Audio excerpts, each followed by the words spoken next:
Hey y'all, hey y'all. Greetings, peace and blessings to everybody. I hope everybody's having a great day. Hope all is well. Hope you're keeping warm, staying safe, being positive and optimistic. To those, welcome to the new subscribers. I appreciate the support of everyone. If you can just tap your like button on the way in, as well as make sure that your all notifications bell is on. So when I record or go live, you get notified, right? So I appreciate y'all. Thank you so much. Let's get right off into it, right? When I want to speak on the assassination of Brian Thompson, the CEO of United Healthcare, and the attachments, like the things that are being brought to light as a result of his assassination, mind you, in broad daylight in New York. Okay, so this occurred on December 4th. It has taken the news outlets and the public by storm. Um, you know, he was gunned down outside the Hilton Hotel in New York City during an investor conference. He was fatally shot, and the incident is currently still under investigation, of course, by the New York Police Department. So we have images, right?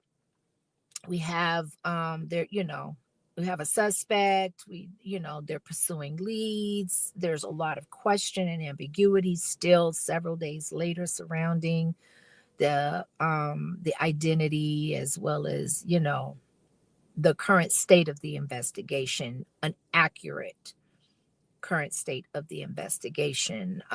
But because this is such a high profile situation and case, it has actually ignited, and in some cases reignited, some major concerns concerning the healthcare industry, the insurance aspect of it, when you're dealing with claims being denied, the premiums, people's health, quality of health care.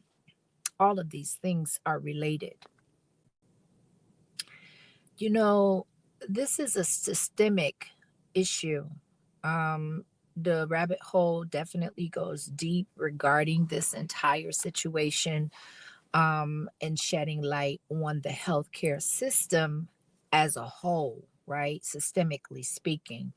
So, the first point, and I'm just going to run down some stats, things that are in writing, things that are tangible, or tangibly accessible, to putting things in perspective for you to kind of draw your own conclusions, have your own thoughts, et cetera, et cetera. So, the first point that I want to iterate is the high rates of claim denials.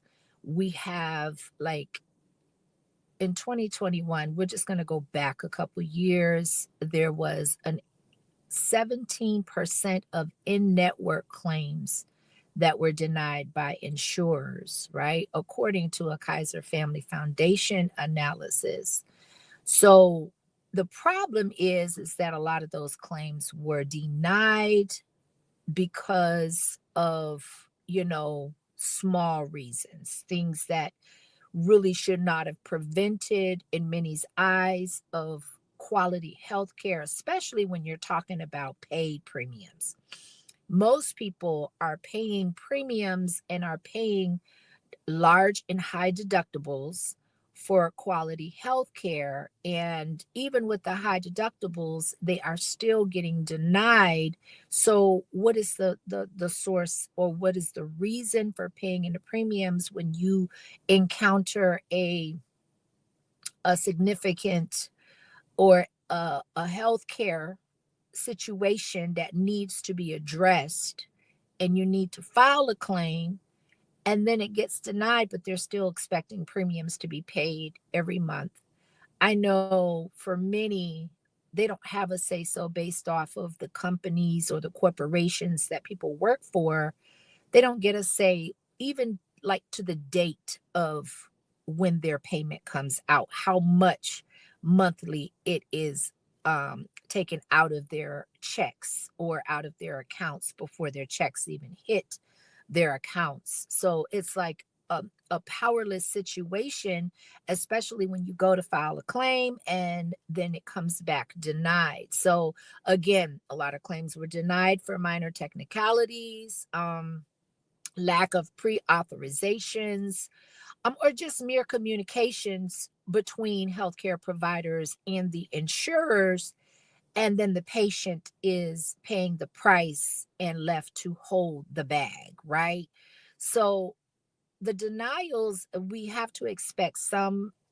It should be, however, a much smaller percentage, in my opinion, because a significant amount of denials disproportionately impact, particularly and mostly, the vulnerable populations, people in the lower income brackets, people that live paycheck to paycheck, those that, are basically what these corporations consider to be the bottom of the food chain and dispensable instead of indispensable.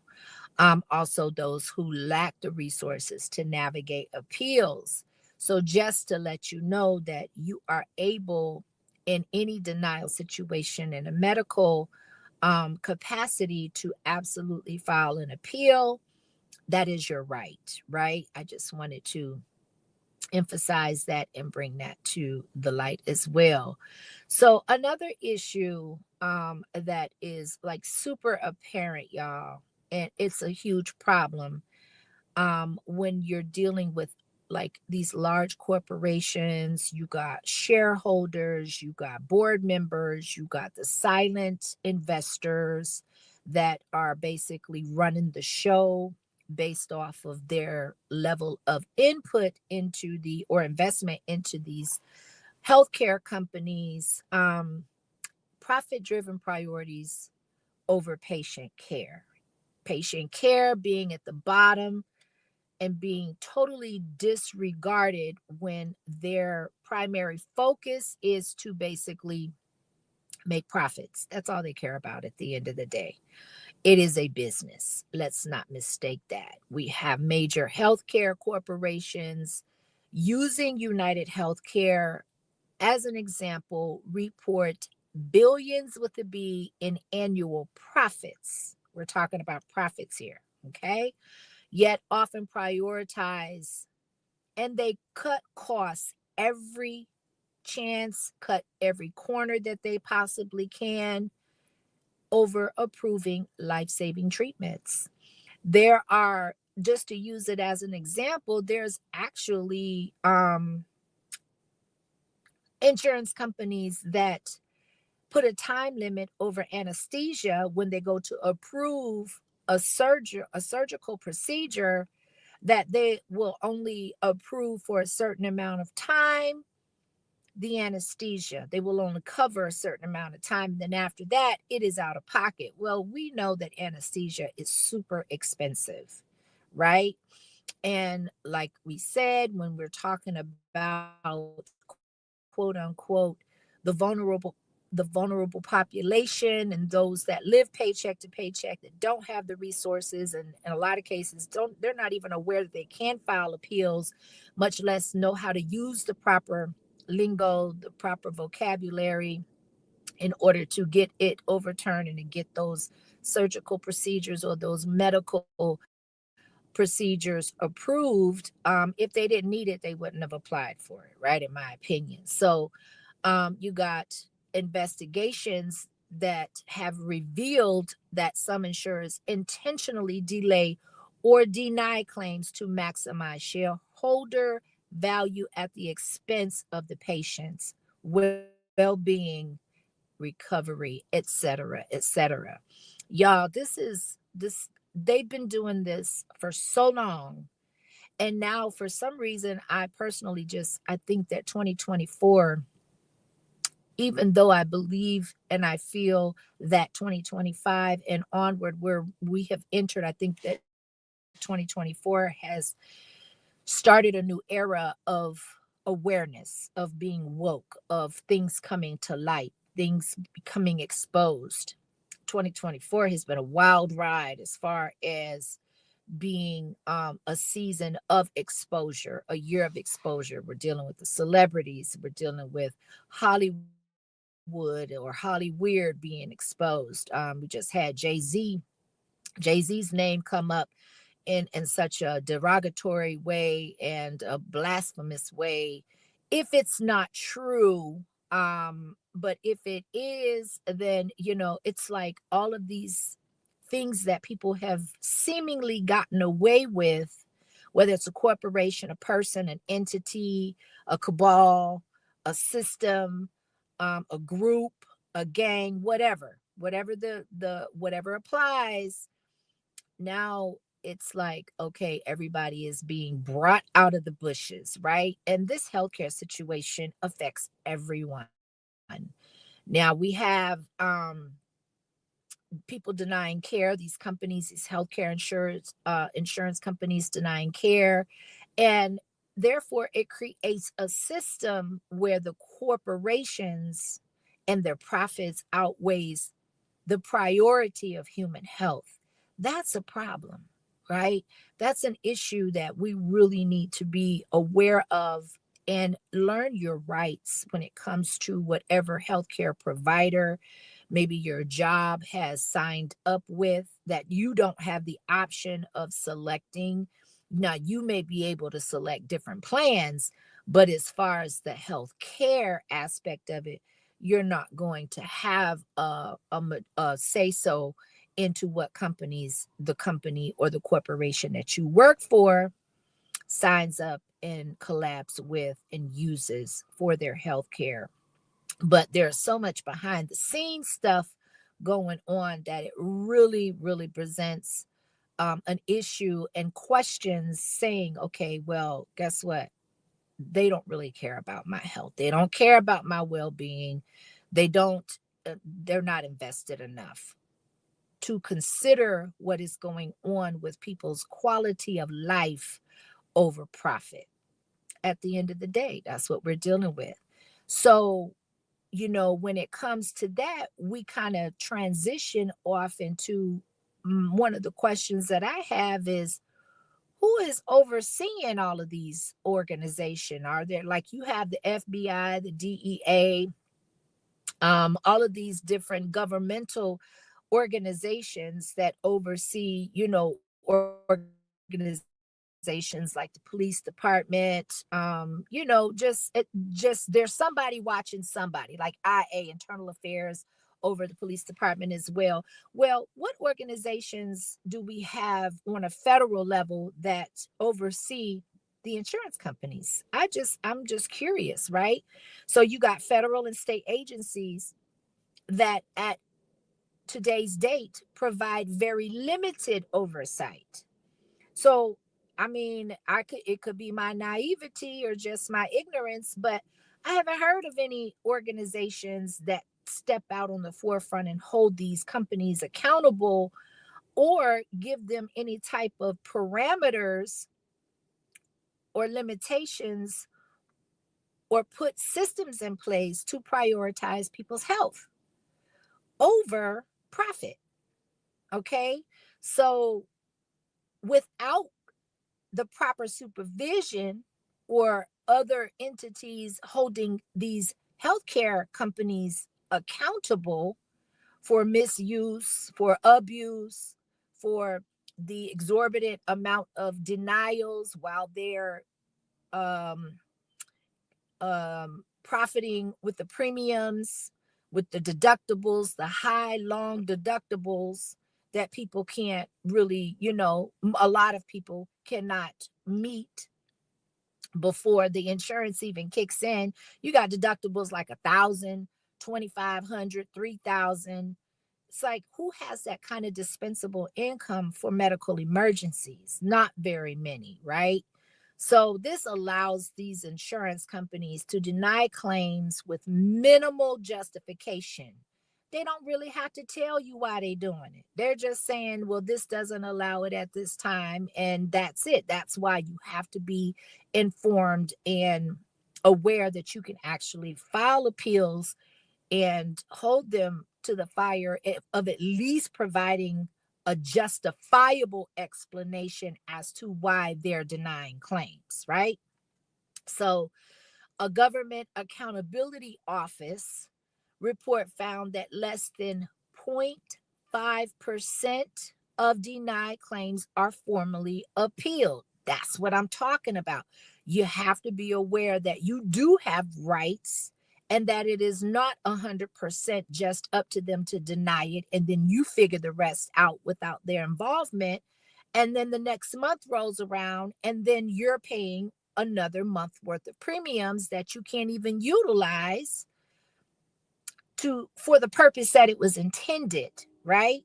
Because there's nobody overseeing them and holding their feet to the fire of how many claims they're denying. But we as consumers and as patients and as the people that are paying and into their system and making them abundantly rich and powerful, we do have the right to appeal. We need to learn what that process looks like through your particular provider and the insurance company that you are paying the premiums to every month, right? And when it comes down to them denying claims and you being able to appeal it, um, it becomes kind of convoluted. It becomes kind of opaque. The process becomes very confusing. And then there are, in a lot of healthcare companies, there are actually departments that there are people that can really assist you through that process. You just have to be adamant. You have to, unfortunately, you got to do the homework. You got to do the lead work. You got to do the research. You got to figure that thing out. And by the time you go to file a claim, that means at that point you need medical attention. A lot of times when your health is subpar and it needs attention, you're not thinking 100% clear. Most people don't go into filing a claim anticipating having a fight with the insurance company just to get a claim approved, especially when you have people that have been paying premiums for years and never had to file a claim, never utilized it on a grand scale to the point where it was denied because maybe the insurance company they thought the cost was too much, right? You weren't worth it. And that's just really where I really feel that way. I really believe that. So talking about feelings, it takes us into another aspect of this conversation when you're speaking on emotional and financial burden on patients. And it ties into what I just said. When you're ill or when you're not 100% and your health is affected, it affects your psyche, it affects your mental. That's what they're banking on.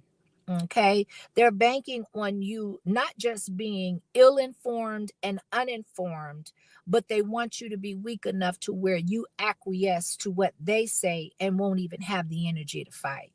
You won't have the energy to go up against them. You won't have the energy to do anything in your favor to advocate for yourself. And that's what they're depending upon, and that's what they're banking upon. Now, when it comes to medical debt, it remains the leading cause of bankruptcy, with 62% of all personal bankruptcies linked to healthcare costs. Your credit is ruined with one good hospital bill. You can't qualify for a house. You can't qualify for a vehicle or an installment loan of any kind, because that medical and people say, oh well, the medical, if that's the only thing that is derogatory on your credit report, they don't really, that's not true. You have a lot of different companies that go off of your credit score, and even though they take into account other aspects, it's up to them at that point. The ball is in their court, and even if they approve whatever you're applying for, it's going to go based off of your ability to be able to pay your bills on time, your ability to pay them at all, to pay on them, And it just hurts the credit rating. It hurts your credit score altogether.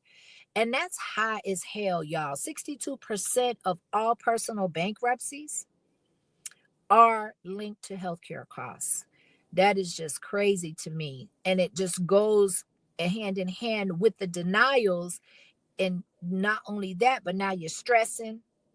So now you're feeling worse because stress is linked to your, now that you have to add that to dealing with your current situation, illness, need for medical care, whatever the situation looks like for you.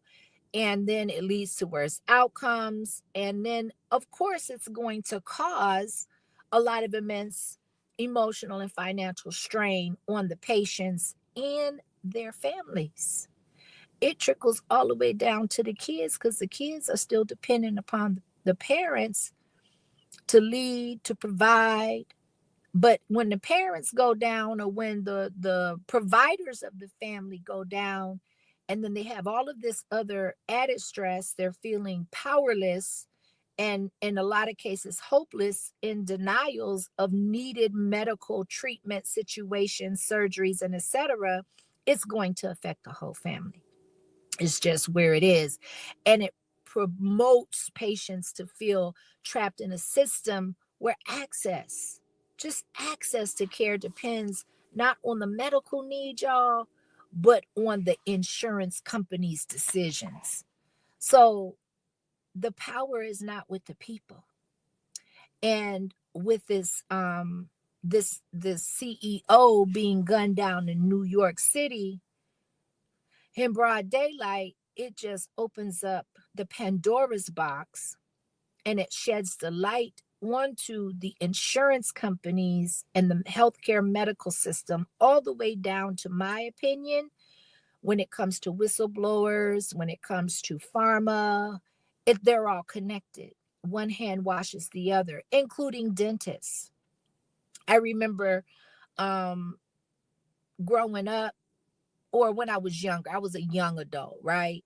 And I had a good job where I had great medical insurance that included a percentage of dental work that was outside of preventative, what they classify as being cosmetic, right? So when you get crowns, when you get root canals, when you get the transplant or the dental implants, um, anything such, braces, all of that to them is deemed and labeled as being cosmetic, right? And it's just, to me, if your dental health will depict, and it is a huge starting point for medical health in the rest of your body. Everything is interconnected, right? So when now you work for companies and they don't even offer any dental, they offer a cleaning twice a year, and you might get exams once a year. Outside of that, mm-mm.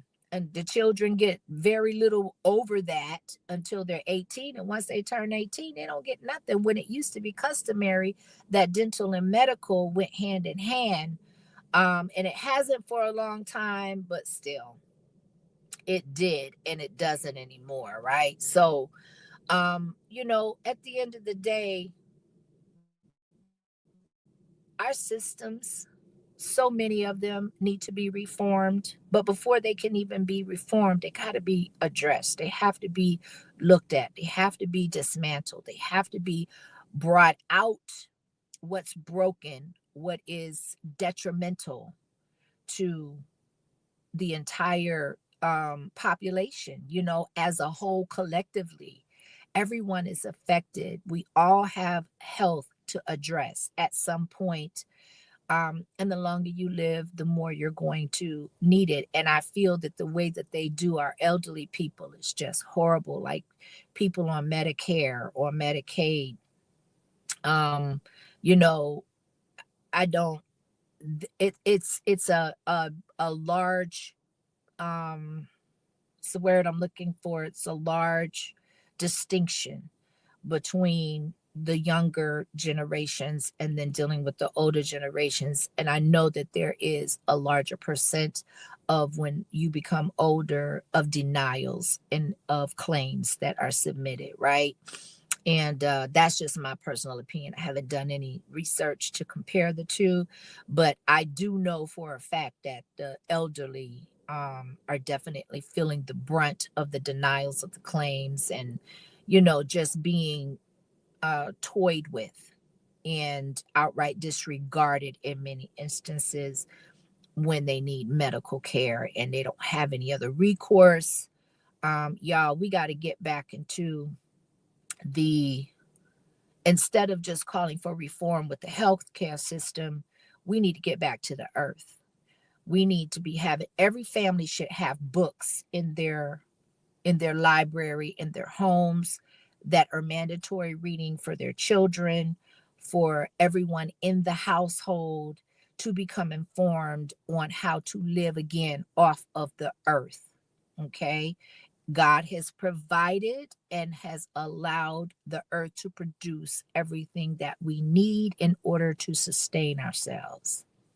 We didn't always have hospitals. There wasn't always big pharma.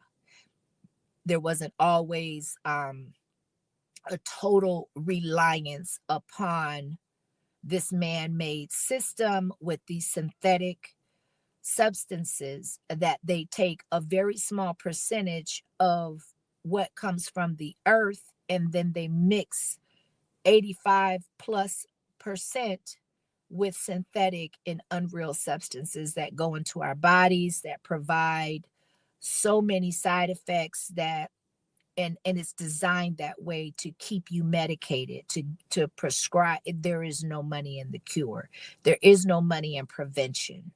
There is no money for the healthcare systems, for these multi-billion and trillionaires to accumulate more generational wealth and more power if there's no customers or no patients, right? So I just wanted to throw that. You got to take care of your body. You got to drink water. You have to find clean sources of water. You need to be intermittent fasting, which means you don't eat all day every day. And then when you do eat, you have to be very particular and very aware and intentional about the kind of foods that you eat. What our bodies do not get, what it needs, it will fall sick. And then guess what? It's a slippery slope, because once you start depending on their system, it's gonna be a bumpy ride until you're gone, right? And even, we have to talk about this.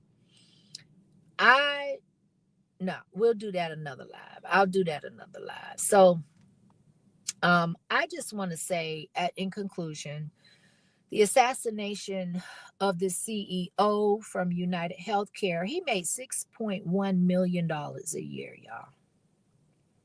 The CEO cleared $6.1 million a year. Now, we don't know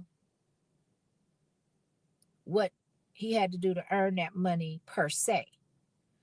But it did bring a renewed focus to the deception and really unethical practices within the healthcare system in this country. You know, we can't leave out policymakers within the federal government as well.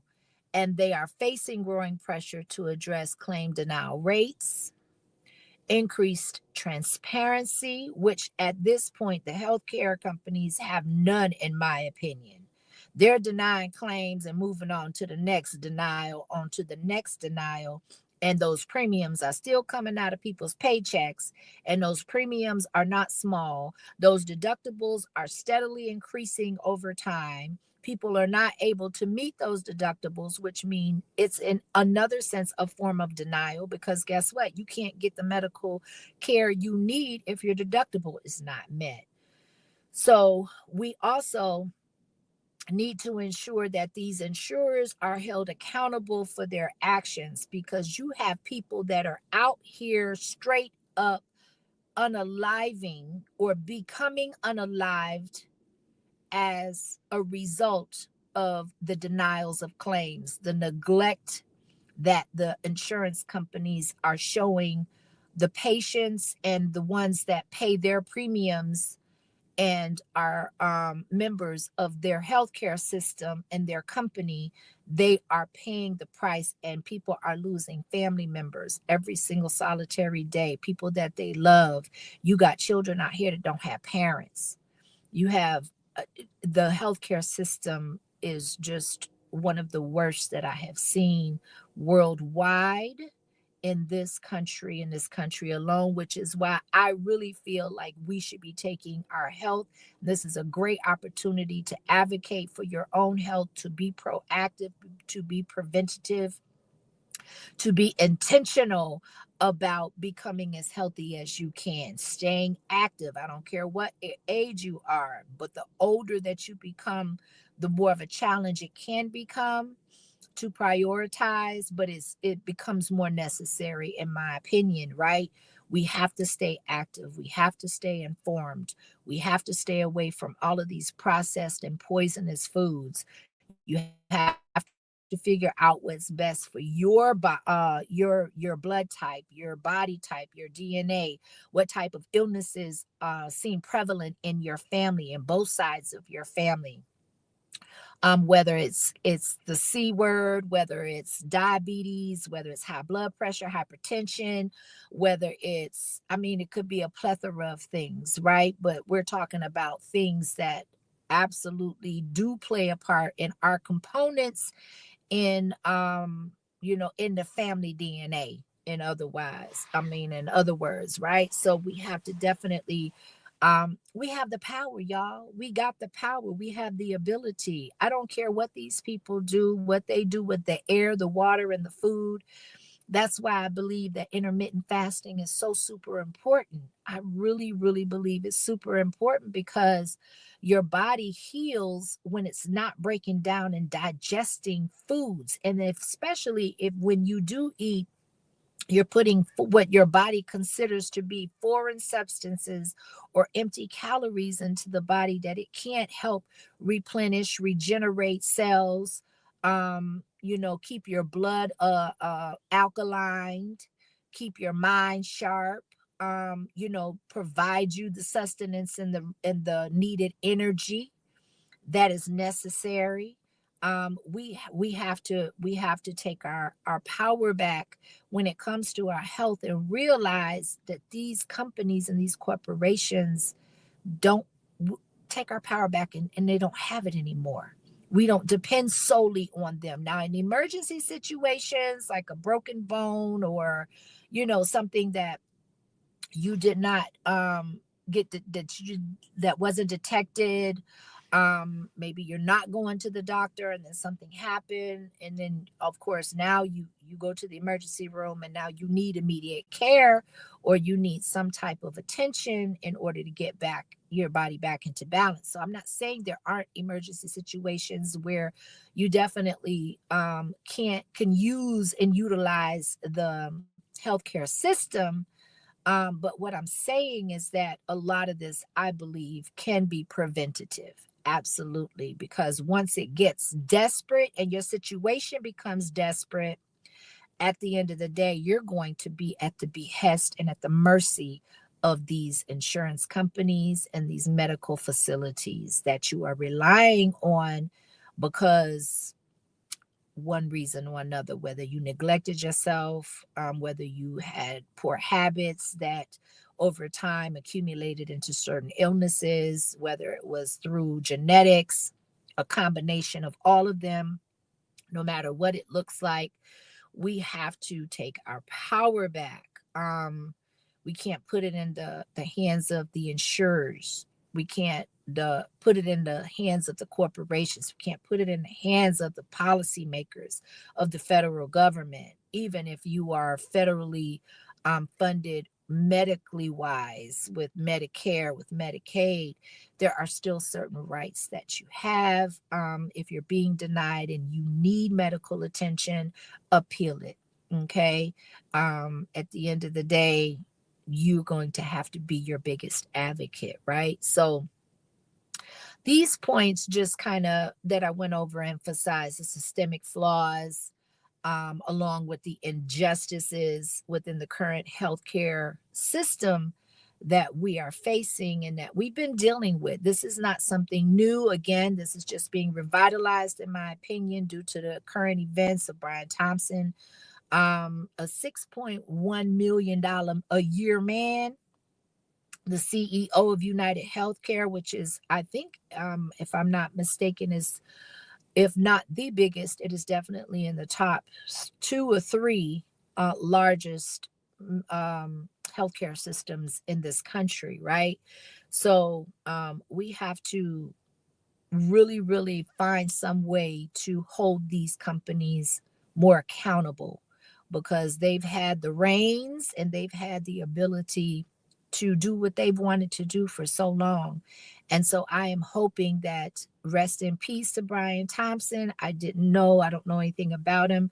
It just seems like he was a sacrificial lamb, or could have been, in order to, at the very least, bring this topic back into the forefront and have people paying attention to what is going on, right?